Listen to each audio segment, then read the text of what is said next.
Good morning, everybody. Monday morning, start of a good work week here. I want to discuss this morning as far as the clutch update kit on the 250Rs. I find that there's a lot of guys that really don't know when you say clutch update what we're talking about. So here's what we got. Now this is an older setup, I should say. 86, 85, 86 is like this. The pressure plate, as we know, the rod pushes on the pressure plate and has a ball and just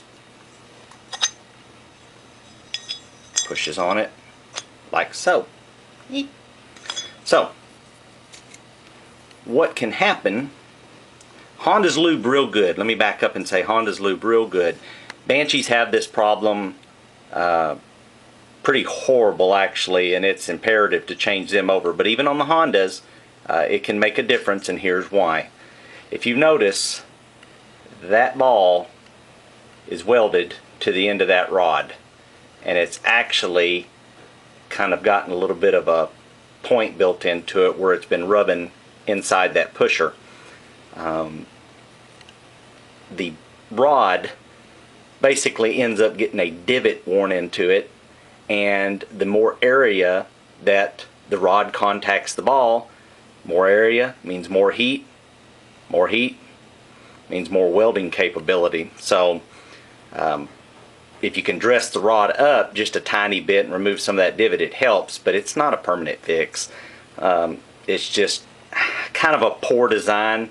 You know, you got something rubbing on something else that's not meant to do that. So what the update does is takes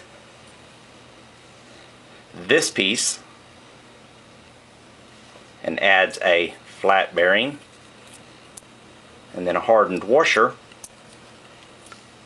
and goes on the pressure plate. Now the pressure plate, when you get one with the update kit, has been machined in there to take up the difference between, you know, how thick this would be and how thick that would be. But essentially you end up with a pusher like that once you push on it,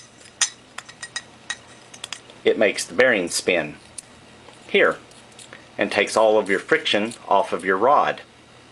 Now the update kit would come with a pressure plate, this assembly, and the rod. Now what I do is I carry these pusher assemblies and thrust washers and the bearings by themselves, and I actually take the pressure plate and go and machine that center out, and you can reuse the same rod unless it's an 87, but 85, 86, 88, 89, you can use those rods and convert it all over, and you'll end up with a clutch that when you pull the clutch in and they're holding the clutch in, you don't have to worry about it trying to weld that ball to the rod, and makes for an easier clutch too as far as the wear on it. So hopefully this helps. It's early this morning, so you have to forgive me if I missed something, but thank you for watching. Have you a great day.